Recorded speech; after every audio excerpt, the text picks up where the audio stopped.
Hello everyone, welcome to The Devil's Diary.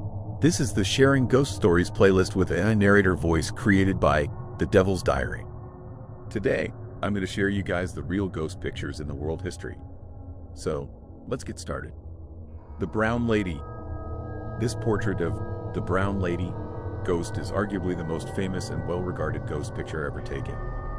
The ghost is thought to be that of Lady Dorothy Townsend, wife of Charles Townshend, 2nd Viscount of Raynham, residence of Raynham Hall in Norfolk, England, in the early 1700s. It was rumored that Dorothy, before her marriage to Charles, had been the mistress of Lord Wharton.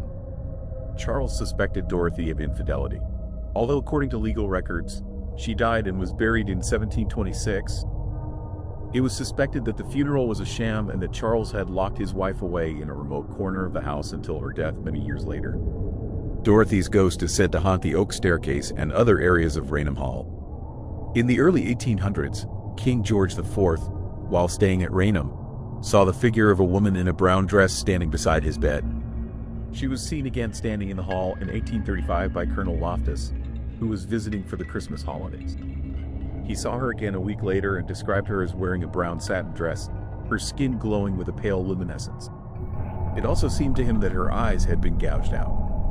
A few years later, Captain Frederick Marryat and two friends saw the Brown Lady gliding along an upstairs hallway, carrying a lantern. As she passed, Marryat said, she grinned at the men in a diabolical manner. Marryat fired a pistol at the apparition, but the bullet passed through.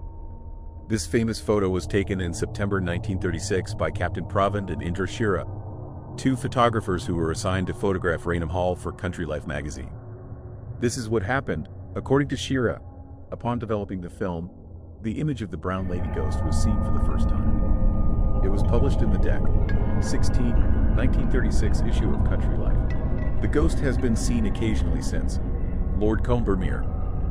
This ghost picture of the Combermere Abbey Library was taken in 1891 by Sybil Corbett. The figure of a man can faintly be seen sitting in the chair to the left. His head, collar, and right arm on the armrest are discernible. It is believed to be the ghost of Lord Combermere. Lord Combermere was a British cavalry commander in the early 1800s who distinguished himself in several military campaigns. Combermere Abbey, located in Cheshire, England, was founded by Benedictine monks in 1133. In 1540, King Henry VII kicked out the Benedictines, and the abbey later became the seat of Sir George Cotton KT, Vice-Chamberlain to the household of Prince Edward, son of Henry VIII. In 1814, Sir Stapleton Cotton, a descendant of Sir George, took the title Lord Combermere, and in 1817 became the governor of Barbados. Today, the abbey is a tourist attraction and hotel. Lord Combermere died in 1891, having been struck and killed by a horse-drawn carriage. At the time Sybil Corbett took the above ghost picture, Combermere's funeral was taking place some 4 miles away. The photographic exposure Corbett recorded took about an hour. Some people think a servant might have wandered into the room to sit briefly in the chair to create this transparent image. This idea was refuted by members of the household, however, testifying that all were attending Lord Combermere's funeral. Freddie Jackson. This intriguing photo, taken in 1919, was first published in 1975 by Sir Victor Goddard, a retired RAF officer. The ghost picture is a group portrait of Goddard's squadron, which had served in World War I at the HMS Daedalus training facility. An extra ghostly face appears in the photo.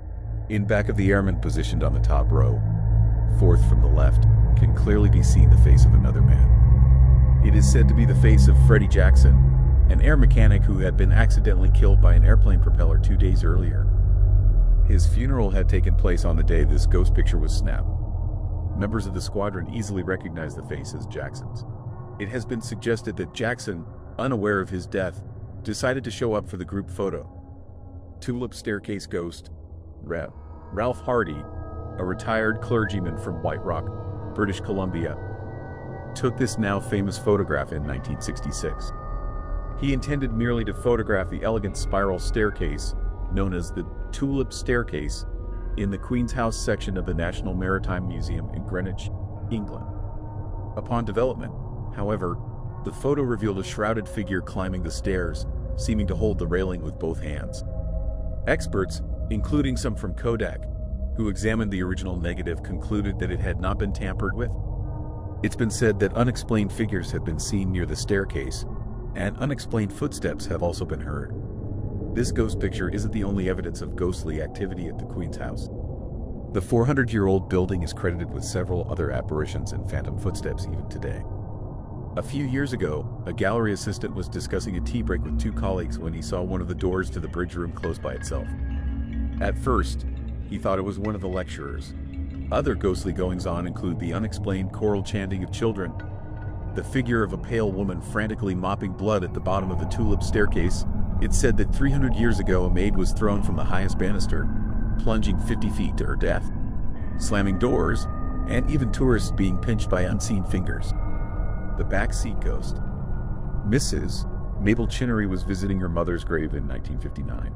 She had brought along her camera to take photographs of the gravesite. After snapping a few shots of her mother's gravestone, she took an impromptu photo of her husband, who was waiting alone in the car. At least the Chinnerys thought he was alone. When the film was developed, the couple was more than surprised to see a figure wearing glasses sitting in the back seat of the car. Mrs.